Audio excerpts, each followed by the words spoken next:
Hey, it's Patriot Smoothie. Good afternoon. I'm at the Ottawa Courthouse at the end of day 17 of the trial of Tamara, Lich, and Chris Barber. A busy day today in court, an interesting day. We had Zexi Li, we had other witnesses come in, and beside me now I have Jason Lavigne, who's going to talk a little bit about what happened today in the courtroom and tell us his perspective. It was an interesting day, wasn't it, Jason? Absolutely. We had the tour to Ottawa today because there's nothing about backpedaling. We saw backpedal, backpedal, backpedal. Her testimony at the POEC changed. Her testimony today changed. First thing we started off with was she had armed security. She actually had police officers bring her in.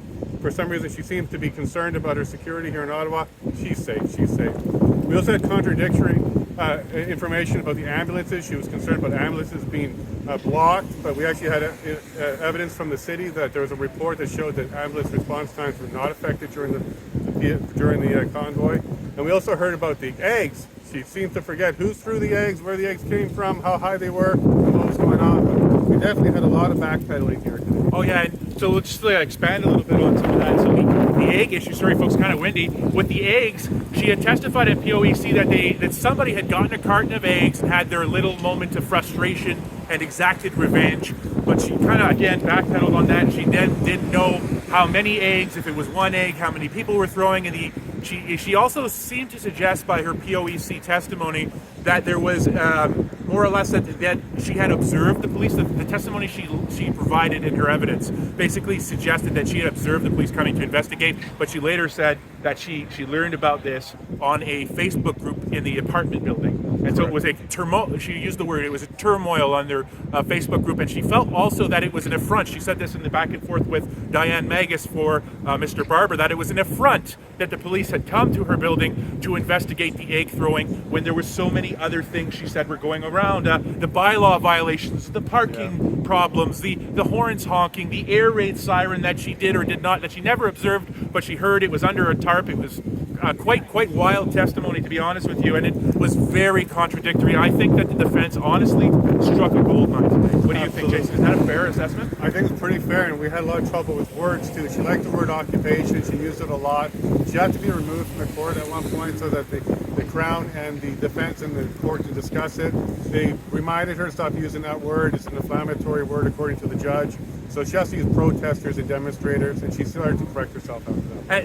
And our second witness today, I believe it was Paul Jorgensen.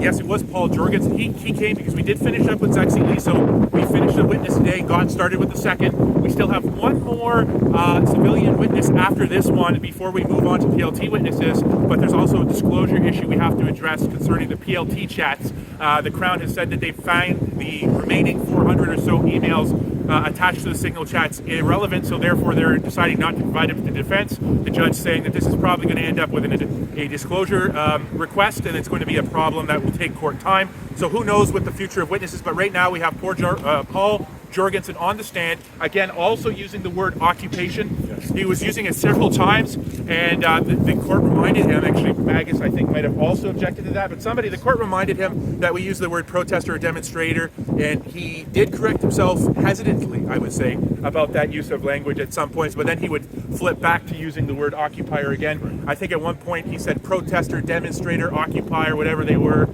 Just that kind of language. He testified that he fled town. He used the word fled. He fled the city of Ottawa. He was living somewhere on the Kent area, and he fled Ottawa during the protest, using that word multiple times, saying that the bullies, aka protesters from the convoy, surrounded and harassed him on 2 or 3 sides. I think he said 2 or 3 sides. He and his partner were surrounded, and that they had said something about him wearing a mask, and that at that point he no longer felt safe, so he got out before they had any more questions for him. That was his big confrontation. The Crown particularly interested in that confrontation, asking multiple questions about it, and that's what we learned about it. Anything else you want to add on that? Yeah, what we did not hear was the name of Chris Barber or Tamara Lich at all. No. As a witness, I've seen them do anything. Neither witness brought them up. They didn't say, I saw Chris do something, I saw Tamara do something. All the testimony we saw today was the environment and the way they were living in Ottawa. It had nothing to do with Chris or Tamara today. Exactly. The bulk of the testimony, as the bulk of all testimony, concerns the horns, the smell of gasoline and diesel. They're saying, I think Paul Jorgensen saying it was not clean air, or Zexi Li saying it was not a clean air environment. just the same story that we've heard repeated over and over again, hitting the points. The jerry can was mentioned in the back of a truck. Do you want to explain that revelation about the truck that came out and Absolutely. how it pertains to the development, to some more contradictions that came out later? Absolutely. So Zexi said a couple of times that a truck hit her or backed into her when she was taking pictures because she was concerned about the noise, so she was taking pictures to capture the noise. You can figure out you probably need audio recording for that one. But she took pictures, had jerry cans, and said the vehicle backed into her. After cross-examination, it was determined that it never touched her. She moved out of the way, and then she continued later to continue to say that she was backed into. So for some reason, she's not sure whether or not she was actually touched or not. It depends who's asking the questions about it. Angus or Greenspan showed her her testimony from multiple times. They showed her testimony at POEC and basically more or less how she was contradicting herself on the stand. And in this testimony, she had said that that the truck.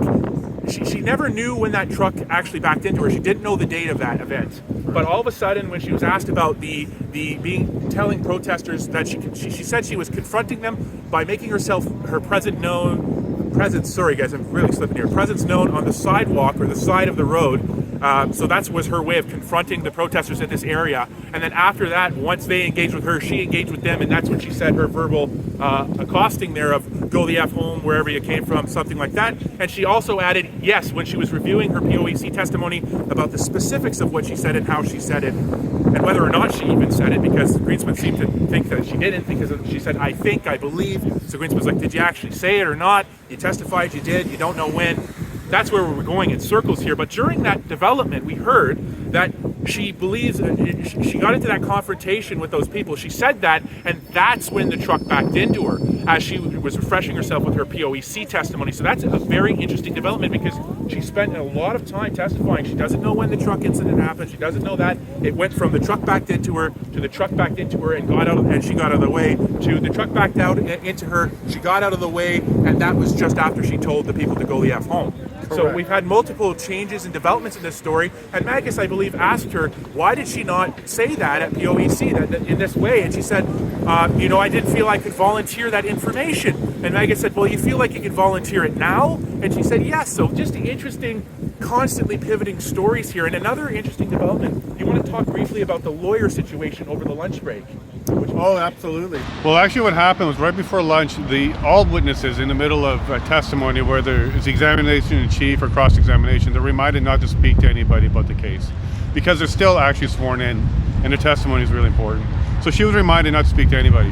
However, immediately after that, her civil lawyer, who's not actually on this matter today, but it's a civil lawyer for the lawsuit that she's involved in, went up to her in the box and spoke to her for about 2 minutes. The defense lawyer interjected, asked what was going on. They left, spoke outside for another 5 to 10 minutes, and this caused a problem. So after lunch, the very first thing that happened was the defense lawyer brought this up and was going to start asking the questions. The Crown objected. Zexi Li was asked to leave. There was a conversation with the court about what was being spoken about, what would be privileged, what she could speak about in the court. And after she came back in, we found out that, at least according to her, they didn't speak about much other than that she was very upset and she went home for lunch by herself. Why she was upset, we're not sure, but that's what her testimony was. Yeah, okay, so yeah, I found that exchange very interesting at that point between Greenspan, the Crown, and the court. So it's been an interesting day, a lot of interesting developments, a lot of talk about that class action, more than we've had with the previous witnesses who were involved in it, because she is the representative litigant? Plaintiff.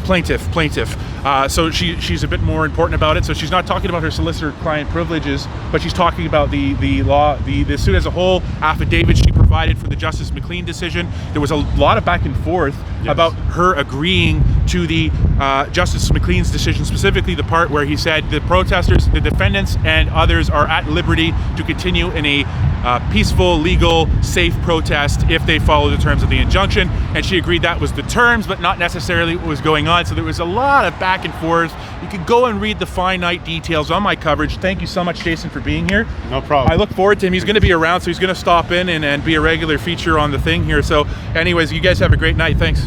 Thank you.